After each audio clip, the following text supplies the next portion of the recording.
Hi friends, welcome to mom and daughters kitchen. இன்றைக்கி நம்ம பார்க்க போகிறது ஈவினிங் ஸ்நாக் தான். சூப்பரான ஸ்வீட் ஐட்டம் தான் நம்ம இன்றைக்கி பார்க்க போகிறோம். வாழைப்பழமும் கோதுமை மாவும் வச்சு ஒரு குழிப்பணியாரம்.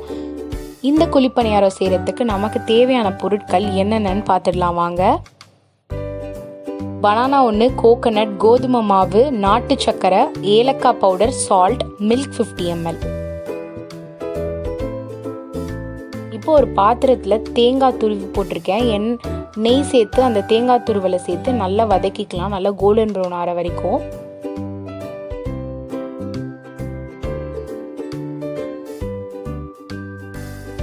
நல்லா ஒரு 5 minutes வதக்கிட்டு அதை தனியாக எடுத்து வச்சுக்கலாம். இப்போ இன்னொரு பாத்திரத்தில் நாட்டு சக்கரை சேர்த்து தண்ணி சேர்த்துக்கிறேன். இதை நல்லா கொதிக்க வச்சுக்கலாம். ஒரு 2 minutesக்கு கொதிக்க வச்சுட்டு அதையும் தனியாக எடுத்து வச்சுக்கலாம்.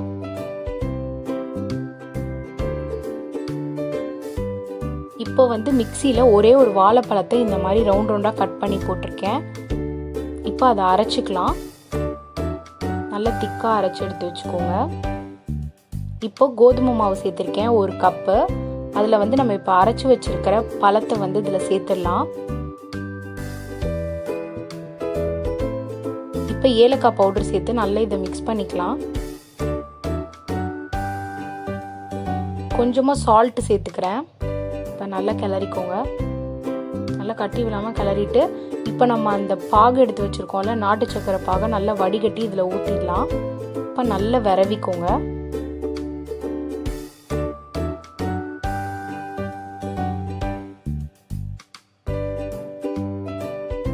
இப்போ இதில் அந்த தேங்காய் துருவலை நம்ம வதக்கி வச்சுருக்கதை இதில் சேர்த்துட்டு நல்லா கிளறி விட்டுக்கலாம்.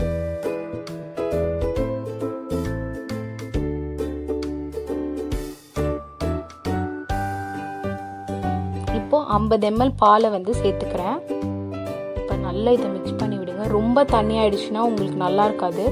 கரெக்டான கன்சிஸ்டன்சிக்கு வர வரைக்கும் நல்லா கிண்டி விடுங்க. நல்லா கிளறிக்கலாம். நல்லா கட்டி விடாமல் கிளறிக்கோங்க. இந்த மாதிரி பாருங்க, நல்லா ரெடி பண்ணிட்டோம். இப்போ இந்த மாதிரி குழிப்பணியார பாத்திரத்தில் நெய் சேர்த்துக்கிறேன். ஃபஸ்ட்டு ஊற்றுற நெய் தான், அதில் தான் நம்ம எல்லா குழிப்பணியாரமும் நம்ம போட போகிறோம். இதில் ஒரு ஸ்பூன் சேர்த்துக்கலாம். இது அந்த நெய்லேயே நல்லா உங்களுக்கு ரோஸ்ட் ஆகிடும். அந்த நெய்யோட வாசனமும் அந்த பழமும் சேர்ந்து ரொம்ப நல்லாயிருக்கும்.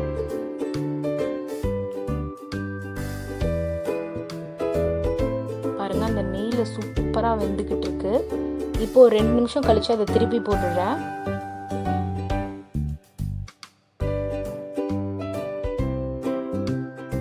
உங்களுக்கு தெரியுதுன்னு நினைக்கிறேன், நல்லா கிறிஸ்பியாக இருக்கிறது அந்த நெய்லேயே பொரிஞ்சதில்ல.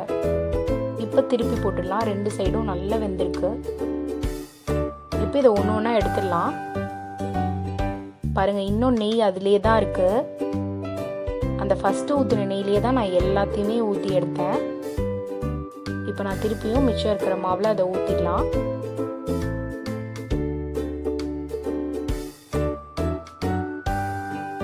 சுவையான வாழைப்பழ பணியாரம் ரெடி ஆயிடுச்சு. கண்டிப்பாக இதை ட்ரை பண்ணி பாருங்கள். இனிப்போட சூப்பராக இருக்கும். இந்த வீடியோ உங்களுக்கு பிடிச்சிருந்துச்சுன்னா லைக் பண்ணுங்கள், ஷேர் பண்ணுங்கள், கமெண்ட் பண்ணுங்கள். அப்படியே மறக்காமல் பக்கத்தில் இருக்க பெல் ஐக்கானை கிளிக் பண்ணுங்கள். இதுவரையும் நம்ம வீடியோவை நீங்கள் பார்க்கலன்னா மேலே தெரிகிற வீடியோவை கிளிக் பண்ணி பாருங்கள். நம்ம சேனலை சப்ஸ்கிரைப் பண்ணலைன்னா லெஃப்டில் தெரிகிற ரவுண்டு பட்டனை கிளிக் பண்ணி சப்ஸ்கிரைப் பண்ணுங்கள்.